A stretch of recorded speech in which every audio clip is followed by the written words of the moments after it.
Andy was in a 2-hour movie called Fatal Vision, which Brandon Tartikoff had seen and wanted to do a show with Andy, a father-daughter show, basically.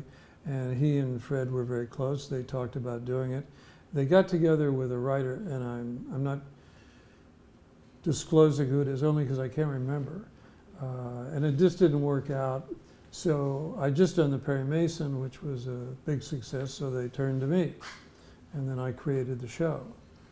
And the show started out, the pilot went on, it had a 28 share. Now these numbers are like fantasy numbers today.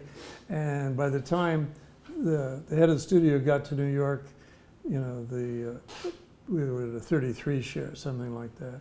It was automatic, they just scheduled the show.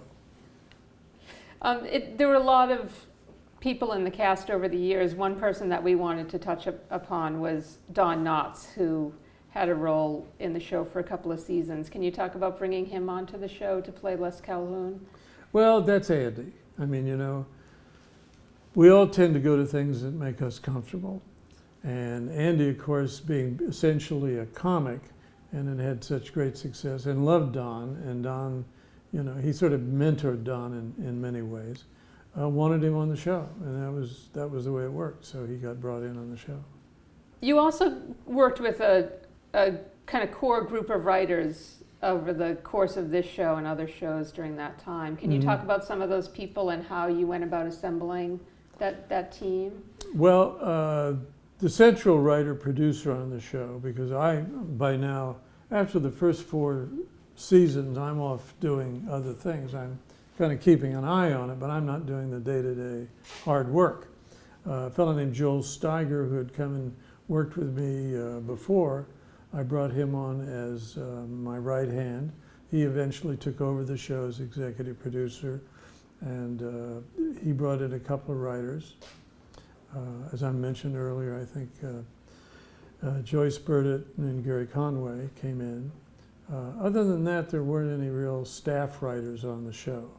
Most of the material, in terms of the story material, was generated in-house because, these shows are highly formulaic. I mean, I once brought a writer out from New York who was a very good writer, and I started telling him, here's what happens in a Perry Mason. And I told him scene by scene what had to happen at what point. As I finished, I realized, you know, you just sort of have to fill in the blanks. The formula is so clear.